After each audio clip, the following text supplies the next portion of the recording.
Roots two roots की vocal class में आप सभी का स्वागत है। और मैं हूं विवेक भोला। आज का जो हमारा टॉपिक है वो है राग खमाज। राग खमाज में आज मैं आपको पहले राग खमाज का परिचय दूंगा और उसके बाद इसमें एक सरगम गीत करेंगे। हम शुरू करेंगे राग खमाज के परिचय से। ये जो राग है खमाज, इसका जो थाट होता है वो इसका थाट भी खमाज होता है। राग खमाज, थाट खमाज। इसमें वादी सुर गंधार होता है और इसका जो संवादी सुर है वो निषाद होता है। ठीक है। और इसमें दोनों निषादों का प्रयोग किया जाता है, कोमल निषाद भी और शुद्ध निषाद। कोमल निषाद और शुद्ध निषाद दोनों निषाद का प्रयोग किया जाता है इसमें। और जाति इसकी होती है षाढ़व संपूर्ण। षाढ़व यानी कि 6 सुर। आपको मैं पहले ही बता चुका हूँ कि जाति क्या होती है। 3 प्रकार की वैसे जातियाँ होती हैं, टोटल 9 जातियाँ होती हैं किसी भी राग में। एक होती है औढ़व, एक होती है षाढ़व और एक होती है संपूर्ण। तो औढ़व का मतलब होता है जो 5 सुर जिस भी राग में लगते हैं उसको बोलते हैं औढ़व जाति का राग। और 6 सुर जिसमें लगते हैं उसको षाढ़व जाति का बोलते हैं और 7 सुर जिसमें लगते हैं उसको बोलते हैं संपूर्ण जाति का। तो ये जो राग है ये षाढ़व संपूर्ण है। षाढ़व संपूर्ण का मतलब हो गया कि जाते समय इस राग में 6 सुर लगाए जाते हैं और आते समय इसमें 7 सुर लगाए जाते हैं। वो भी मैं इसको बताऊंगा आपको आरोह अवरोह में कि किस प्रकार लगाए जाते हैं। तो अब इसमें वर्जित सुर की बारी है। तो इसमें ऋषभ वर्जित है आरोह में, यानी कि जाते समय इस राग में ऋषभ वर्जित किया जाता है और आते समय भी जो ऋषभ है वो कम मात्रा में लगाया जाता है, उस पर ज़्यादा ठहरते नहीं है, रुका नहीं जाता उस पर। इसका गायन समय, रात्रि का दूसरा प्रहर इसका गायन समय है। ठीक है। अब इसका पहले आरोह अवरोह करते हैं, उसके बाद इस राग की कुछ और विशेषताएं मैं आपको बताऊंगा। ठीक है। जैसे जब भी हम गाएंगे तो हारमोनियम पे सा पा लगा के गाएंगे, लेकिन आरोह अवरोह पहले बजा के भी देख सकते हैं आप कि कैसे लगेगा। ठीक है। तो पहले सा गा मा गा गा मा पा धा मा गा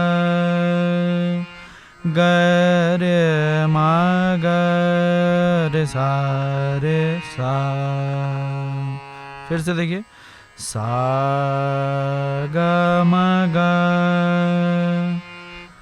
गा मा पा धा ने सा। ये इसका आरोह हो गया सा गा मा पा धा ने सा। तो जाते समय इसमें हमने ऋषभ छोड़ दिया। देखिए सा गा मा पा धा ने सा, इस प्रकार। ठीक है। और आते समय सा ने दा पा धा गा धा मा गा। फिर से सा ने, आते समय इसमें कोमल निषाद का प्रयोग किया जाता है। तो सा ने दा पा धा मा गा गा रे मा गा रे सा रे सा। तो इस प्रकार ये इसका आरोह अवरोह है। बाकी इसकी पकड़ सा गा गा मा पा धा गा मा गा गा रे मा गा रे सा रे सा। ये इसका आरोह अवरोह और इस राग की पकड़ हो गई। अब एक बार जैसे आपने इसको हारमोनियम पे बजा लिया, अब आप सिर्फ सा और प लगाकर इसको गाएंगे, ठीक है। हम भी तो ऐसे सा, सबसे पहले सा लगाएंगे, सा ग म प ध नि सा, उसके बाद सा नि द प ध ग म ग, ग रे म ग रे सा, ऐसे सा ग ग म प ध ग म ग, ग रे म ग सा, ग रे म ग रे सा, ग म प ध नि ध प म प ध म ग, ग म प ध नि सा ध नि ध प ध ग म ग, ग रे म ग सा, ग रे म ग रे सा। तो ये हो गया इसका आरोह अवरोह, ठीक है। अब इस राग की कुछ विशेषताएं मैं आप लोगों को बताऊंगा। तो इस राग में जैसे कि विशेषता है, राग खमाज जो है इसका थाट भी खमाज ही होता है, तो इसलिए इसको खमाज थाट से जन्य राग कहा जाएगा। मुख्य राग जो है ये खमाज थाट का है, ठीक है। तो खमाज थाट को जन्य या आश्रय राग कहेंगे। खमाज, इसमें शुद्ध निषाद आरोह में और कोमल निषाद अवरोह में लगाया जाता है। मतलब जाते समय इसमें शुद्ध निषाद का प्रयोग किया जाएगा और आते समय कोमल निषाद का।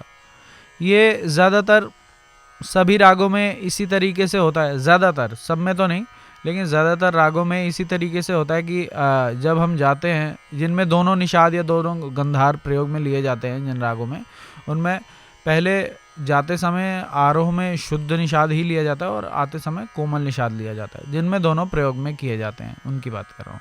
तो इस राग में भी उन्हीं के तरीके से ऐसे ही है, ठीक है। और ध म संगति राग में महत्वपूर्ण मानी जाती है। इस राग में ध म प ध म ग, ध म ग रे म ग सा, ग रे म ग रे सा, इस तरीके से ध म की संगति एक तो इसमें महत्वपूर्ण है। ऋषभ स्वर आरोह में वर्जित और अवरोह में कर्ण रूप में लिया जाता है, इसलिए ऋषभ इस राग में दुर्बल स्वर माना जाता है। जैसा कि मैंने आपको बताया पहले भी कि आरोह में जाते समय ऋषभ इसमें वर्जित है, यानी कि नहीं लगाया जाता, और अवरोह में जब हम आते हैं तब ऋषभ लगाया जाता है, लेकिन उस पर ठहरा नहीं जाता, उसको कर्ण रूप में लगाया जाता है, यानी कि ग रे म ग सा। अब ये सा लगाया हमने तो इसके अंदर ग रे म ग सा, ये जो रे है, ग रे म ग सा रे सा, ग रे म ग सा रे सा, ऐसे करके इसको लगाया जाता है, इस पर ठहरा नहीं जाता। तो इसलिए ये जो ऋषभ है ये इस राग के अंदर दुर्बल माना जाता है। दुर्बल का मतलब जो ज़्यादा देर, जिसमें ज़्यादा दम ना हो, मतलब ज़्यादा देर तक ठहरे ना, हल्का सा बस टच करके उसको चले जाते हैं आगे, ठीक है। ग रे म ग रे सा, ऐसे करके, ठीक है। नेक्स्ट पॉइंट, तार सप्तक में कभी कभी पद सारे गा सा, इस प्रकार से स्वर समूह का उपयोग किया जाता है। तो पद सा रे ग सा नि द प द ग म ग। इस तरीके से तार सप्तक में पद सा रे सा का प्रयोग भी किया जाए, पद सा रे ग सा। इसमें ठुमरी, दादरा, टप्पा, झूला जैसे उपशास्त्रीय गीत प्रकार गाए जाते हैं, अर्थात विलंबित ख्याल इस राग में प्राय नहीं गाए बजाए जाते। तो ये जो राग है हमारा राग खमाज, इसके अंदर इसे मतलब लाइट, ये लाइट जो श्रेणियाँ होती हैं जैसे कि ठुमरी, टप्पा, तो इन सब के अंदर प्रयोग में लाया जाता है काफ़ी खमाज। इसमें विलंबित ख्याल नहीं गाए जाते, यानी कि जो बड़ा ख्याल होता है वो नहीं गाया जाता। इसके अंदर छोटे ख्याल ही होते हैं, या फिर ठुमरी, टप्पा, दादरा, इस प्रकार के उपशास्त्रीय संगीत की जो कलाएं हैं वो सब भी इसमें गाई बजाई जाती हैं। ठीक है, राग खमाज के अंदर। आगे, स्वरों का दीर्घ और स्थिर उच्चारण ना होने के कारण यह चंचल प्रकृति का राग माना जाता है। अब ये जो राग है खमाज, ये एक तो लाइट इसे राग भी कहते हैं, और दूसरा ये इतना ज़्यादा गंभीर नहीं है, चंचल प्रकृति का राग होता है। तभी इसके अंदर जो जैसे ठुमरी और उसके अंदर जो सौंदर्य रस का जो निर्माण किया जाता है वो इसी के अगर कोई राग चंचल होगा तभी वो उन सब चीज़ों को ऐसे कर सकता है। अगर बहुत ज़्यादा गंभीर प्रकृति का राग होगा तो वो बात नहीं आती उसके अंदर।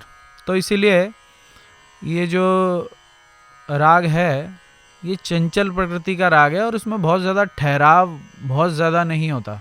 जैसे कि अगर आप राग भैरव को ले लें या राग भूपाली ले लें, तो राग तोड़ी ले लें या मारवा, इस प्रकार के जो राग होते हैं वो बहुत गंभीर प्रकृति के राग होते हैं जो कि चंचल नहीं होते इतने ज़्यादा, और उनको गाने बजाने से एक मतलब गंभीर प्रकृति का जो सौंदर्य है वो उत्पन्न होता है। और ये जो चंचल प्रकृति के राग हैं इनमें इनका जो रस है वो दूसरा होता है। बड़ा ख्याल इस राग में नहीं गाया जाता, फिर भी मसीत खानी गतें बजाई जाती हैं। इस राग के अंदर बड़ा ख्याल नहीं गाया जाता, पर इंस्ट्रूमेंट में जो मसीत खानी गत होती है जो कि बड़े ख्याल के तरीके से ही होती है, थोड़ा सा विलंबित लय में होती है, तो वो गाई बजाई जाती हैं इसके अंदर, क्योंकि वो इंस्ट्रूमेंट है। गाना, अब इंस्ट्रूमेंट का अलग हिसाब किताब होता है और गाने का अलग होता है, थोड़ा सा फ़र्क होता है। तो इंस्ट्रूमेंट के अंदर वो अच्छा लगता है बजाने में और उसका जो विस्तार करते हैं जब, तो बट विलंबित ख्याल वगैरह इसमें नहीं, विलंबित ख्याल नहीं गाए जाते इसके अंदर। उपशास्त्रीय गीत प्रकार गाते समय इसका मिश्र रूप गाया जाता है, अन्य रागों की छाया भी दिखाई जाती है। जब हम लोग उपशास्त्रीय संगीत गाते हैं, यानी कि जैसे ठुमरी, दादरा, तो राग का शुद्ध रूप तो दिखाया जाता ही है, उसके अलावा इसमें जो है दूसरे रागों की छाया भी दिखाई जाती है जिससे कि इसका सौंदर्य और बढ़ाया जा सके। पर हमें जब हम दूसरे रागों की छाया दिखाते हैं तो इतने ज़्यादा भी राग नहीं दिखाने चाहिए कि उसका जो सौंदर्य है, उसका जो आनंद है उस राग का, वो नष्ट हो। तो 2-3 अगर आप इसमें जैसे राग गाते हैं, बीच में उन अलग अलग स्वरों को बढ़ाकर आविर्भाव पैदा करते हैं और तिरोभाव दोबारा से इसी राग के जो स्वर समूह हैं उनको लगाकर जब आप दोबारा आ जाते हैं, तो ऐसा भी किया जाता है उपशास्त्रीय संगीत में राग की सुंदरता बढ़ाने के लिए। तो ये हमारा जो इस राग का परिचय था। अब हम एक बार इस राग का मुक्तालाप करेंगे शुरू में, और उसके बाद फिर हम इसमें आपको सरगम गीत सिखाएंगे। ठीक है। तो वही पहले सा पा लगा लेंगे और आरोह अवरोह और इसका जो विस्तार है वो हम करेंगे कैसे। सा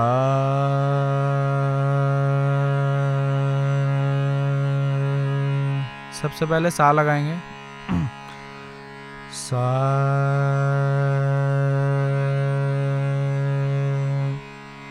ग म ग सा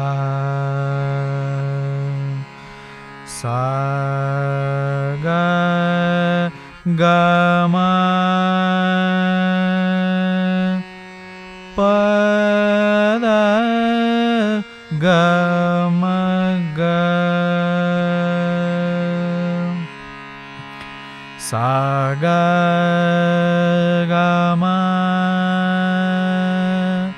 प द ग म ग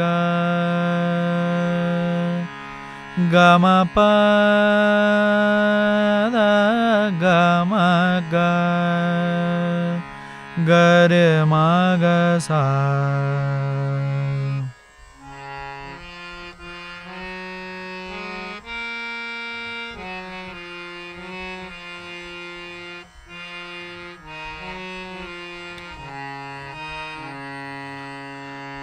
ग म प ग म प द ग म ग ग म प द नि द प म प द ग म ग ग रे म ग रे सा। ग म प द नि द प प द नि सा। अभी क्या था?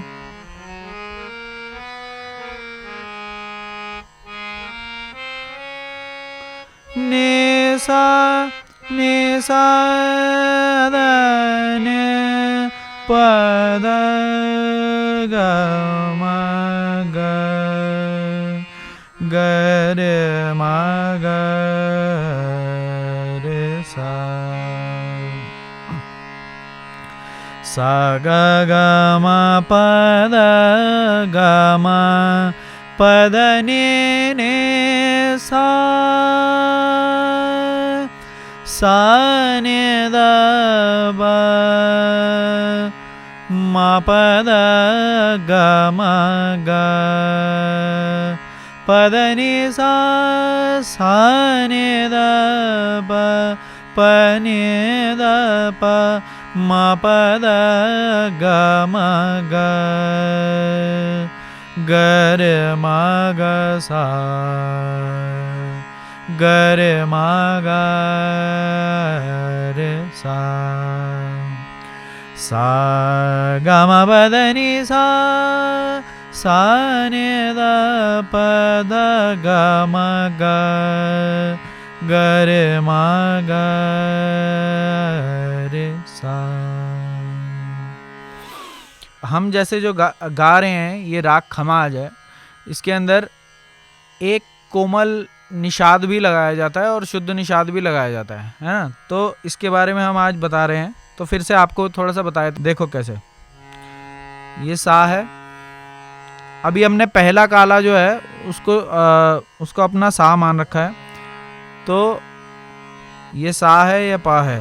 सा और प को बजाकर हमने गाना है, लेकिन उससे पहले हम जो है इस राग के स्वर भी बजाते हैं। वो कैसे, जैसे सा गा मा, ये हो गया सा, सा गा ये शुद्ध गा, सा गा मा प ध नि सा, ठीक है। सा, इसमें आरोह में जब हम जाएंगे तो सा पे पहले ठहरेंगे थोड़ा सा, सा ग म प ध नि सा, इस प्रकार से गाएंगे। इसका आरोह इस प्रकार से होगा, सा ग म प ध नि सा, ठीक है। अब ये ग म प ध नि ये सारे शुद्ध हैं, ग म प ध नि सा। आप लोग भी गाइए मेरे साथ, ठीक है। सा ग म प ध नि सा, ऐसे गाइए। ये आरोह हो गया। सा ग म प ध नि सा, ये आरोह हो गया। उसके बाद फिर अवरोह। अवरोह किस प्रकार होगा? सा ने, अब आते समय इसमें कोमल निषाद लगाया जा रहा है। सा ने, ये नहीं हो गया। सा ने द प ध ग म ग। फिर से सा ने द प म प ध ग म ग। फिर ग रे म ग रे सा रे सा। तो ये इसका अवरोह हो गया, ठीक है। सा ने द प म प ध म ग म ग,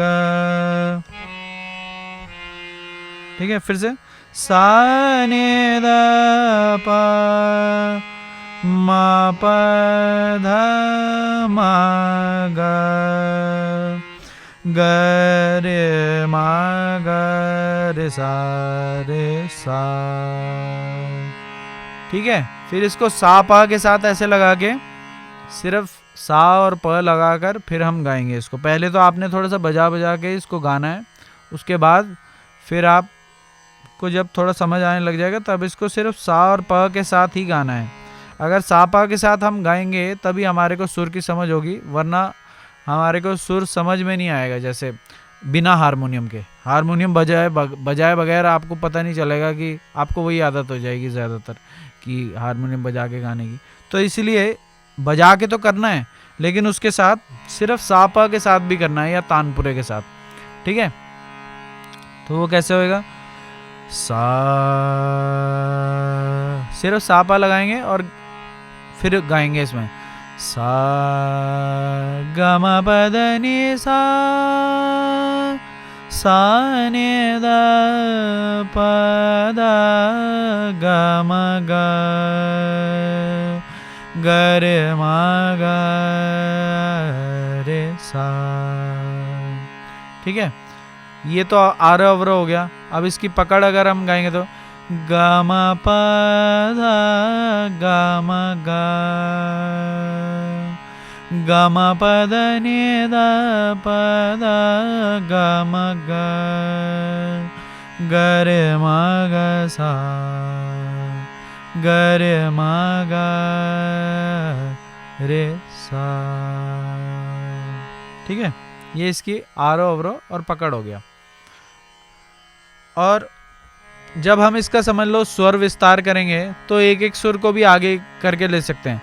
सा ग ग म ग सा, सा ग म ग म ग सा, प ग म ग, प म प द ग म ग, सा ग ग म प द ग म ग म प द नि नि नि द प ग म प द नि द प नि द प म नि द प द ग म ग ग म प द नि नि नि। अब ये शुद्ध नहीं है। ग म प द नि नि नि सा सा नि द प ग म प द नि सा प द सा रे सा नि द प ध ग म ग सा ग ग म प द ग म ग म प द नि सा प द सा रे ग सा नि द प म नि द प प ध ग म ग ग रे म ग सा ग रे म ग रे सा। फिर इसको हम आकार में भी करेंगे। आ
तो इस प्रकार से ये जो है इस राग का आलाप हो गया, आलाप या फिर बढ़त इसको कह सकते हैं, ठीक है, मुक्तालाप या मुक्ततान। चलिए तो अब हम आगे करते हैं। इसमें हम एक सरगम गीत गाएंगे आज, ठीक है, सरगम गीत आपको सिखाएंगे। तो उस सरगम गीत को 3 ताल में हम करेंगे, ठीक है। तो ये मध्य लय 3 ताल में है सरगम गीत, और इसके स्वर इस प्रकार से हैं, ग ग सा ग म प ग म नी ध म प ध। एक बार गा के ही बताता हूँ मैं थोड़ा सा आपको, ठीक है। तो आप लोग थोड़ा सा नोट भी कर लीजिएगा इसको और फिर याद भी करिएगा। एक एक लाइन करके हम करेंगे पहले इसको, ठीक है। तो कैसे, ग ग सा ग म प ग म ग ग सा ग म प ग म नि ध म प ध म ग ग सा ग म प ग म नि ध म प ध म ग ग सा ग म प ग म नि ध म प ध म ग ग सा ग म प ग म नि ध म प ध म ग ध नि सा सा नि ध प म ग रे सा ग ध नि सा सा नि ध प म ग रे सा ग ग सा ग म प ग म नि ध म प ध म ग ग सा ग म प ग म नि ध म प ध म ग ध नि सा सा नि ध प म ग रे सा ग ध नि सा सा नि ध प म ग रे सा ग ग सा ग म प ग म नि ध म प ध म ग ग सा ग म प ग म नि ध म प ध म ग म ध नि सा सा ग म ग नि नि सा ग म ध नि सा सा ग म ग सा नि सा सा सा नि ध नि ध प ध म प ग म ग रे सा सा रे सा नि ध नि ध प ध म प ग म ग रे सा नि सा ग म प ग म नि ध म प ध म नि सा ग म प ग म नि ध म प ध म ग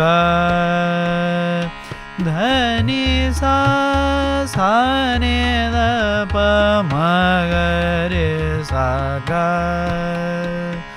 ध नि सा सा नि ध प म ग रे सा ग ग सा ग म प ग म नि ध म प ध म ग ग सा ग म प ग म नि ध म प ध म ग ध नि सा सा नि ध प म ग रे सा ग ग सा ग म प ग म नि ध म प ध म ग म ध नि सा सा ग म ग सा नि सा सा रे सा नि ध प ध म प ग म ग रे सा नि सा ग म प ग म नि ध म प ध म ग ध नि सा सा नि ध प म ग रे सा ग ग सा ग म प ग म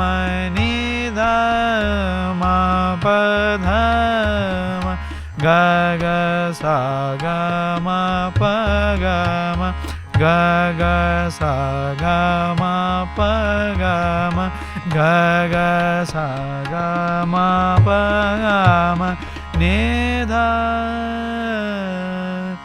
म प ध म।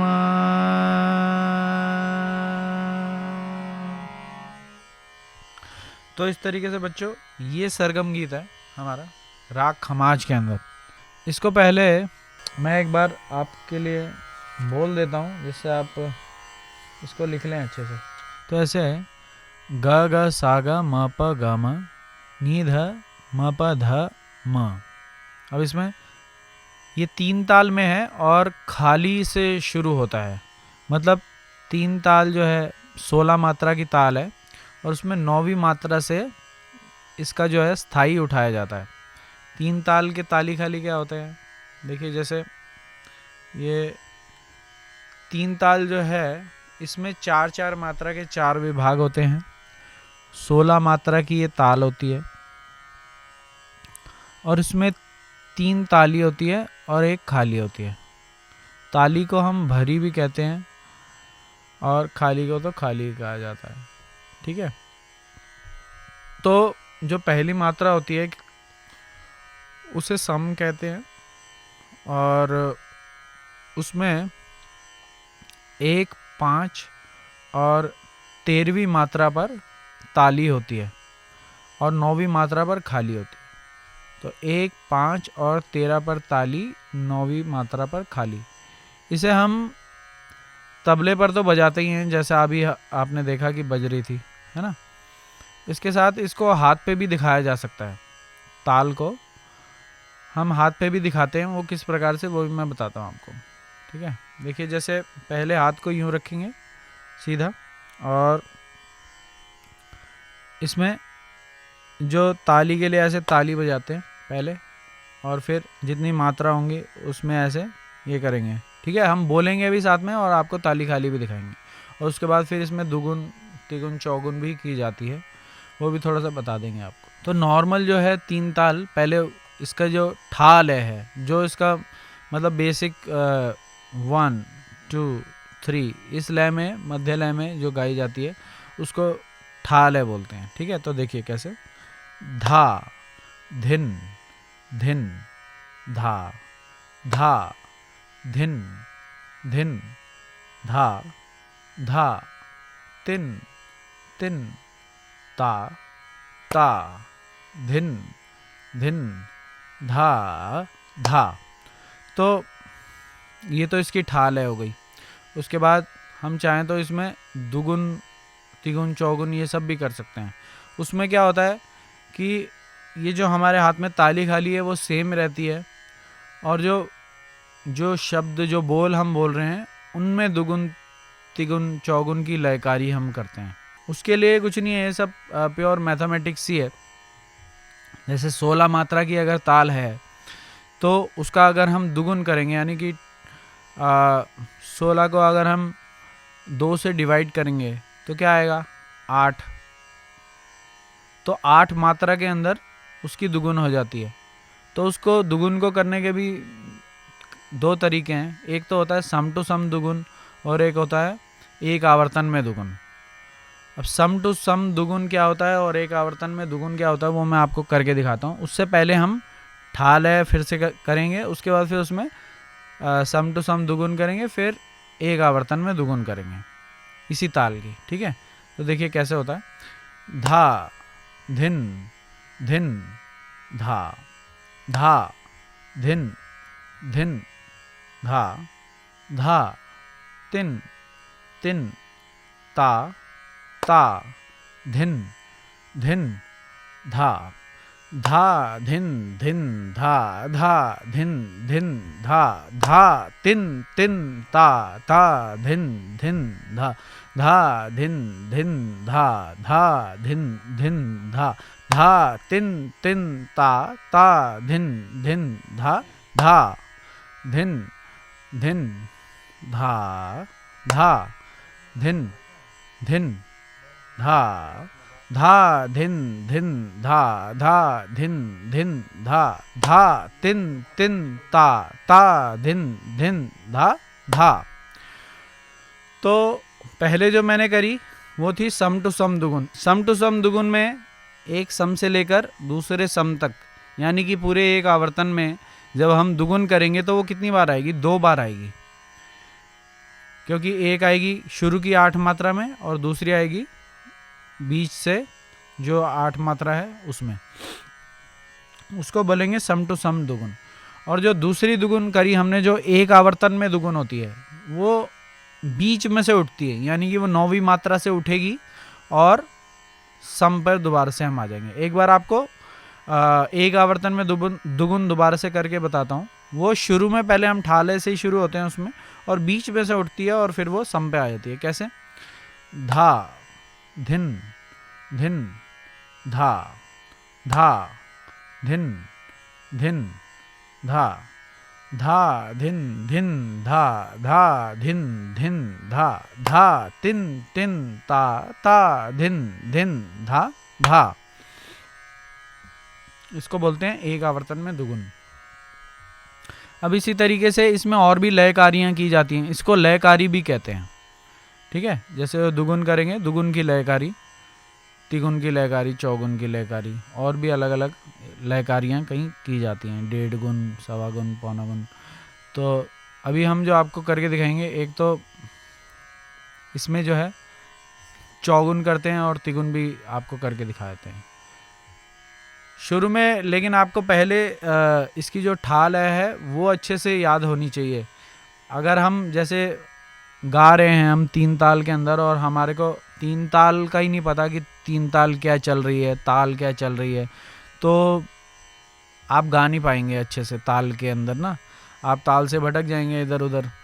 तो इसलिए ताल की नॉलेज भी बहुत ज़रूरी है कि क्या ताल बज रही है, हम किस में गा रहे हैं, और कहाँ से हमारे को हमारी बंदिश उठानी है, इसका अंतरा कहाँ से उठाना है, वो सब आपको पता होना चाहिए कि कौन सी मात्रा से हमारा स्थाई उठता है, कौन सी मात्रा से अंतरा उठता है।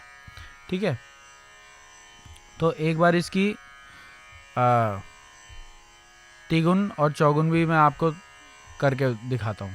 देखिए कैसे होगा। ऐसे ही हाथ में धा धिन धिन धा, धा धिन धिन धा, धा तिन धा धिन धिन धा, धा धिन धिन धा, धा तिन तिन ता, ता धिन धिन धा, धा। ये हो गई क्या, तिगुन। अब इसकी चौगुन करेंगे। धा धिन धिन धा, धा धिन धिन धा धा तिन तिन ता धा धिन धिन धा धा धिन धिन धा धा तिन तिन ता धिन धिन धा धा।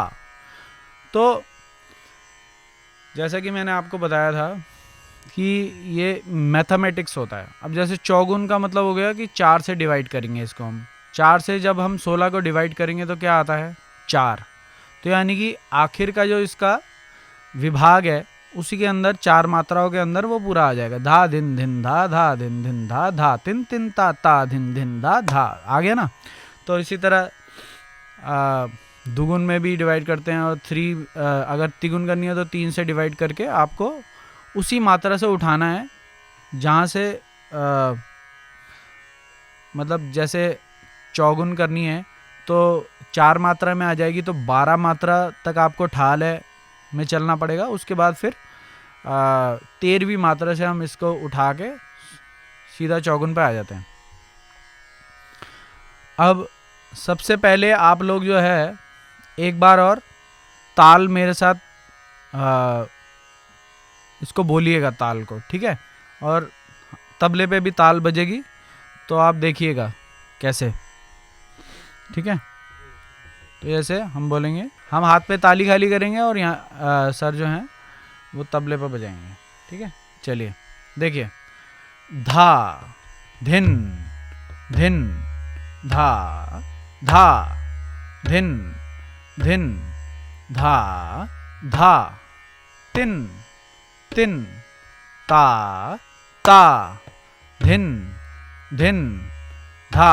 फिर से धा धिन धिन धा धा धिन धिन धा धा तिन तिन ता ता धिन धिन धा धा धिन धिन धा धा धिन धिन धा धा तिन तिन ता ता धिन धिन धा धा धिन धिन धा धा धिन धिन धा धा तिन तिन ता ता धिन धिन धा धा धिन धिन धा धा धिन धिन धा धा तिन तिन ता ता धिन धिन धा धा, ठीक है। तो ये तो बच्चों ठाल है हो गई। लेकिन अब हम ये जो सरगम गीत गा रहे हैं ये किस में गा रहे हैं हम? ये हम एक तरह से द्रुत लय में गा रहे हैं, जिसमें ये कैसे चल रहा है 1 2 3 4 1 2 3 4 गा गा सा गा, हाँ धिन धिन ना धा तिन तिन तिन ना ता धिन धिन धिन ना धा धिन धिन धिन ना धा धिन धिन धिन ना गा गा सा गा मा पा गा मा नि धा मा पा धा मा गा गा सा गा मा पा गा मा नि धा मा पा धा मा गा गा सा गा मा पा गा मा नि धा मा पा धा मा गा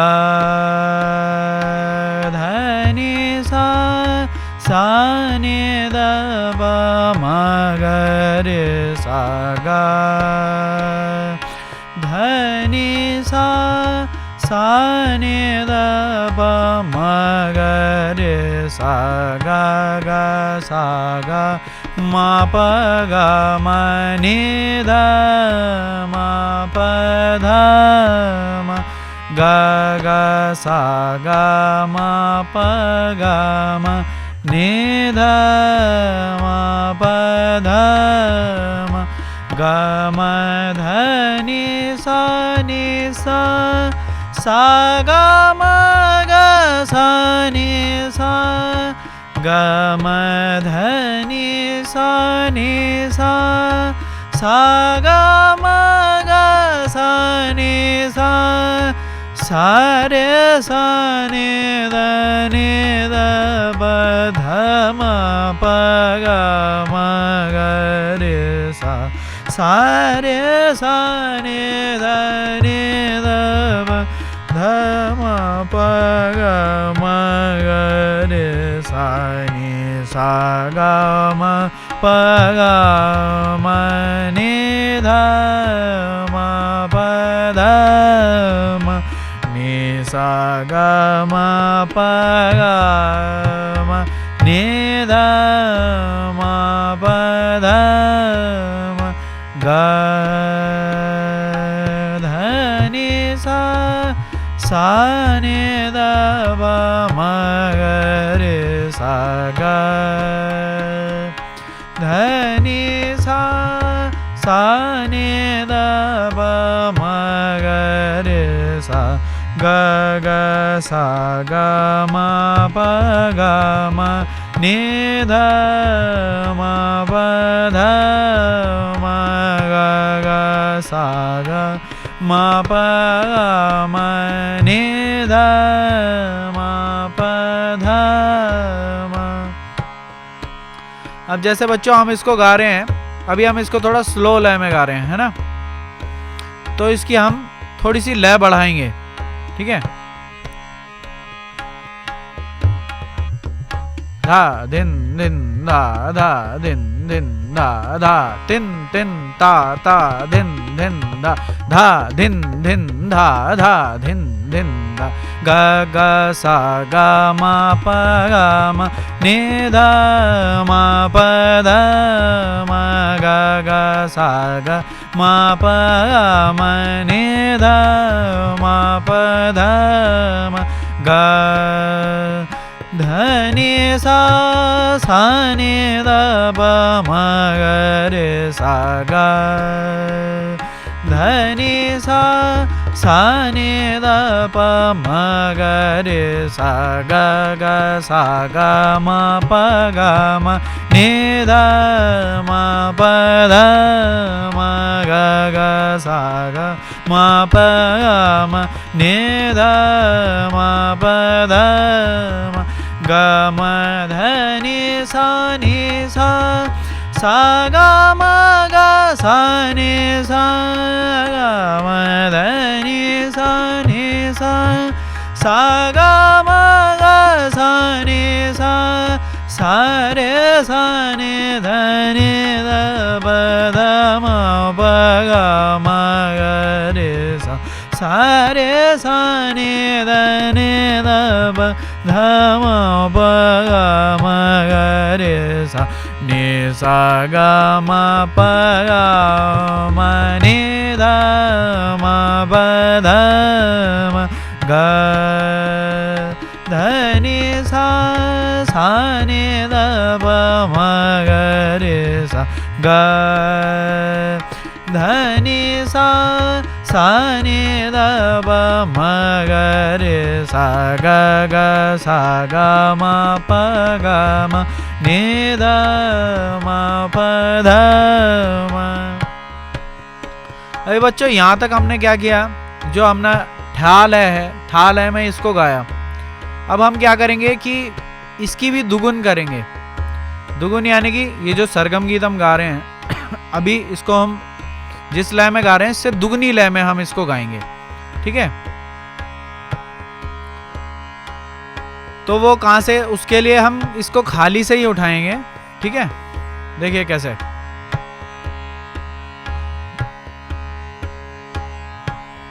तिन ता धिन धिन धा धा धिन धिन धा धा धिन धिन धा ग ग सा ग म प ग म नि ध म प ध म ग ग सा ग म प ग म नि ध म प ध म ग ध नि सा नि ध प म ग रे सा ग ग सा ग म प ग म नि ध म प ध म ग ग सा ग म प ग म नि ध म प ध म ग धनि सा सा नि ध प म ग रे सा गा गा सा गा म प ग म नि ध म प ध म ग म ध नि सा सा ग म ग सा नि सा सा रे सा नि ध प ध म प ग म ग रे नि सा ग म प ग म नि ध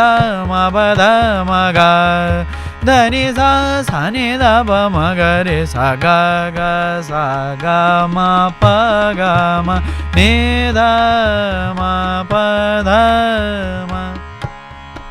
इसका अंतरा एक बार फिर दोबारा गाएंगे। दिन दिन दिन ना धा दिन दिन दिन ग म ध नि सा सा ग म ग सा नि सा सा रे सा नि ध प ध म प ग म ग रे नि सा ग म प ग म नि ध म प ध म ग ध नि सा सा नि ध प म ग रे सा ग ग सा ग म प ग म नि ध म प ध म ग ग सा ग म प ग म नि ध म प ध म ग ध नि सा सा नि ध प म ग रे सा ग म ध नि सा सा ग म ग सा नि सा सा रे सा नि ध प ध म प ग म ग रे सा नि सा ग म प ग म नि ध म प ध म ग ध नि सा सा नि ध प म ग रे सा ग ग सा ग म प ग म ग ग सा ग म प ग म ग ग सा ग म प ग म नि ध म प ध म।